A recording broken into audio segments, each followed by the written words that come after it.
جی آیا ڈاکٹر عبدال بیلا کی کتاب رستہ سے ایک مضمون پیش خدمت ہے۔ جی آیا جنرل جاوید عالم خان سے بات جاری تھی، انہی کے گھر بیٹھا تھا۔ ان کے کھلے سبز لان کے کونے میں بنی کی اسٹڈی کتابوں سے لبریز تھی۔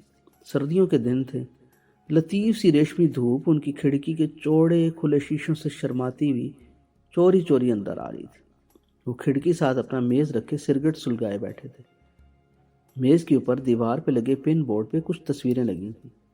بڑی بلیک اینڈ وائٹ تصویر ان کے والد اور والدہ کی تھی۔ نیچے ان کے 9 بھائیوں کی تصویریں اور 9 کے 9 بھائی افواج پاکستان، ایک 4 سٹار جنرل، 2 3 سٹار، باقی بھی سب سینئر آفیسر، 3 پاکستان کے لیے شہید، ان میں سے 3 ستارہ جرت، 4 ستارہ امتیاز، 3 ہلال امتیاز، 1 نشان امتیاز۔ مجھے خیال آیا ان کے والد تو اپنا ابا کی حویلی علی گڑھ چھوڑ آئے تھے، ان کے والد کے چھوٹے بھائی ادھر رہ گئے، حویلی انہی کے پاس رہی۔ عہدہ انہیں آل انڈیا ریڈیو میں ملا ہوا تھا۔ ان کے والد نے انہیں ادھر علی گڑھ مسلم یونیورسٹی سے الیکٹریکل انجینئرنگ میں بی ایس سی اور الیکٹرانکس میں ایم ایس سی کروائی تھی۔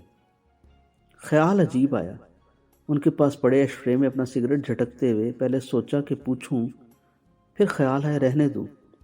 وہ میرا چہرہ جیسے پڑھ کے بولے، کچھ سوچ رہے ہو تم بیلا؟ جی سر۔ وہ آپ کے چچا تو ادھر رہ گئے علی گڑھ میں، جن کے پاس حویلی بھی رہی، ان کے بچے ادھر کس عہدے پر گئے؟ جنرل جاوید عالم خان کا چہرہ ایک دم عجیب طرح سے سنجیدہ ہو گیا۔ بولے چچا کے 7 بیٹے ہیں، سب ادھر پڑے، نوکریاں کرتے ہیں۔ انہوں نے سگریٹ کا ایک گہرا کش لیا اور دھواں دھیرے دھیرے چھوڑتے ہوئے ایک وقفے سے بولے، ان 7 میں سے سب سے بڑے رینک میں ادھر جو چچا کا بیٹا گیا، وہ رینک جانتے ہو کیا ہے؟ کیا سر؟ بولے ہیڈ کلرک، باقی سب دفتری یا جونیئر کلرک۔ بولے وہ ہیڈ کلرک میرا کزن، میرا ہم نام ہے، ہیڈ کلرک جاوید عالم خان، علی گڑھ میں۔ دیکھ، وہ مجھے اپنے ابا کی طرف اشارہ کر کے بولے، یہ ابا امی کی دعاؤں اور اس پاکستان کی برکت ہے۔ پتہ ایک اور بات؟ کیا سر؟ یہ میرے دادا کا اپنے وقت میں علی گڑھ میں رہتے ہوئے سر سید کے قرب سے سیکھا ہوا راز ہے کہ ہندو اور مسلمان 2 الگ قومیں ہیں۔ وہی بات جو کھل کے علامہ اقبال نے کہی اور الگ ملک کا مطالبہ کیا، وہی جسے قائد اعظم نے مکمل کر دکھایا۔ سارا بھید اسی بات میں۔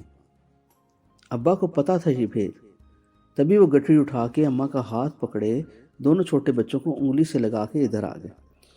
حویلی چھوڑ دی چچا کے لیے، پھر ایک دن چچا بھی مر گیا۔ ابا پہلے وفات پا چکے تھے۔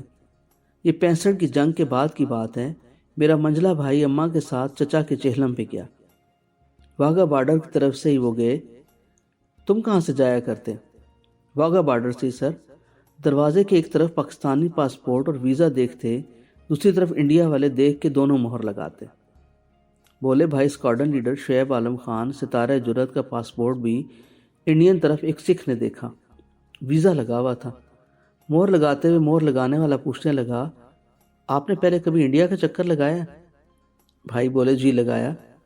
سکھ افسر بھائی کے پاسپورٹ کے صفحے الٹ پلٹ کے دیکھتا، آنکھیں پھیلا کے بولا، اور تو کوئی ویزا نہیں لگا ادھر۔ بھائی مسکراتے ہوئے بولا، میں ویزے کے بغیر آیا تھا۔ سکھ افسر گردن اٹھا کے حیران ہوا، بولا ہیں ویزے کے بغیر کیسے؟ بھائی ہاتھ سے جہاز بناتا ہوا منہ سے شوں کی آواز نکالتے ہوئے ہنس کے بولا، تب میں فائٹر بمبار جیٹ سے آگرہ اور پٹھان کوٹ بم گرانے آیا تھا 65 کی جنگ میں۔ سکھ آفیسر کا منہ تھوڑی دیر کے لیے کھلے کا کھلا رہ گیا، پھر اس نے ہنستے ہوئے زور سے پاسپورٹ پہ مہر ماری اور زیر لبی اپنی بڑی بڑی مونچھوں کے اندر بولا، سر جی جدہ مرضی آؤ، جی آیا نو۔